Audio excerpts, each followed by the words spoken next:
Ever since its opening on May 5th, the Korean Baseball League is drawing attention from all over the world, leading to a Backflip syndrome in America.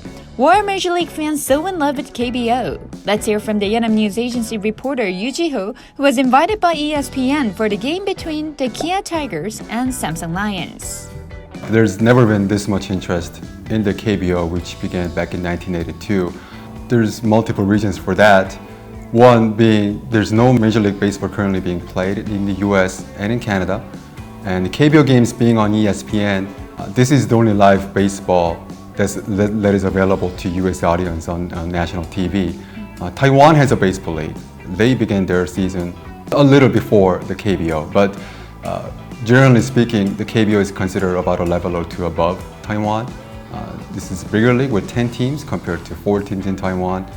The quality of players is a little better. Former Major League players that are playing in Korea right now, they're also better players than the ones in Taiwan. So if you combine all that, there's just been historic level of interest in the KBO. I've been covering KBO for quite some time for Yonhap News in English, and one of the producers at ESPN reached out asking about the opportunity to come on air. One of my closest friends by the name of Dan Kurtz, and he was on one of the earlier games, and he kind of passed my name along to the crew, and they ended up reaching out. And a little before that, I had been in touch with some of the commentators, play-by-play casters at ESPN. I guess they had a little bit of idea of what I was doing over in Korea, and then I think they must have felt that I was going to be the right person to kind of reach out and put on air. I had a lot of fun. I worked with play-by-play person named John Shambi and commentator Jessica Mendoza. I've been watching them calling games on ESPN for many years, and to be actually sharing airtime with them on live US TV, there was a pretty thrilling experience for me too. They asked me about how the KBO was able to begin the season during this pandemic. So I talked about some of the quarantine measures that the teams are taking. For example, the players having to check their temperatures twice a day before the game, and everybody that comes into the stadium, that includes front office staff, coaches, players, and also the media, have to go through temperature checks. And everybody has to wear masks in the stadium, even the players, except for the time when they're playing. When they're on the field or in the dugouts, they have to keep the masks on. Umpires, coaches, same thing. Without going into too much technical details, this is definitely a different style of baseball.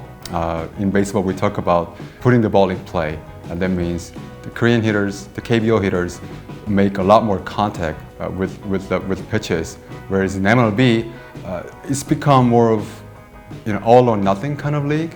It's either home runs or strikeouts or walks. So there's nothing else in between almost. Whereas in Korea, you're going to see a lot more action. You're going to see guys put the ball in play, making defenders actually work, and it leads to a lot more excitement and a lot more action. The cheering style, you mentioned, I guess we're kind of missing that element right now because the games are being played without fans in the stands.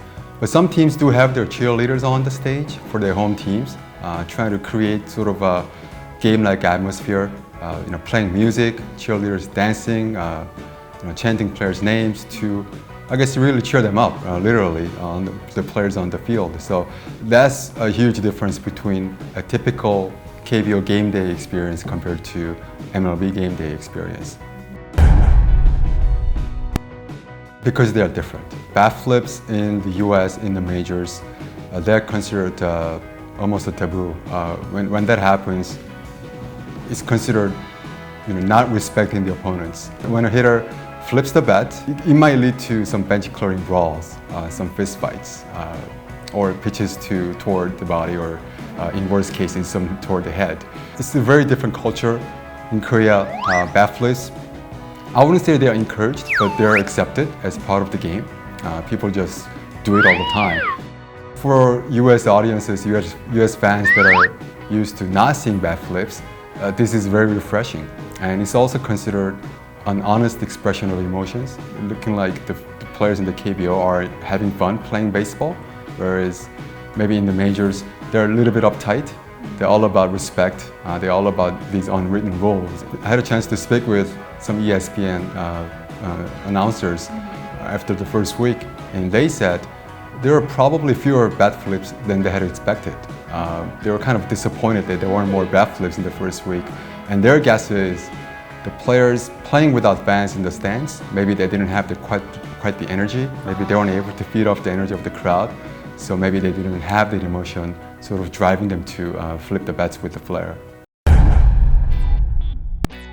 Right now, I think it has. The sense I get from social media, from US media, traditional media writing stories about the KBO and the fans' responses to it, I think there's never been this much interest in the KBO, and until MLB season begins at some point, maybe this year, KBO is going to dominate the airwaves as the only live baseball league on air in the US, and I think it's going to continue to grow. Well, it's an interesting development early on. Last year, the home run numbers went down compared to 2018, and 2020, I think the expectations were kind of the same, where there weren't going to be maybe a lot of home runs, but at least through the first week, those expectations have been exceeded. A lot of home runs being hit, very entertaining, not only for the Korean fans now, but also fans in the US and worldwide. So I think it's good for the league that there are a lot of runs are being scored. There's a lot of home runs. But one good thing about the KBO, the guys are hitting home runs, but that doesn't come at the expense of the strikeouts, or it's not like all or nothing, the type of baseball that we're seeing in the majors right now.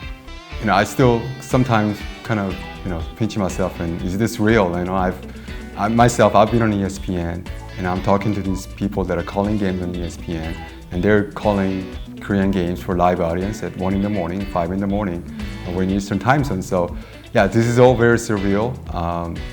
This is also, I think, a good opportunity for KBO to get its name out there, to let people know that there's more to Korean baseball than just bat flips and cheerleaders.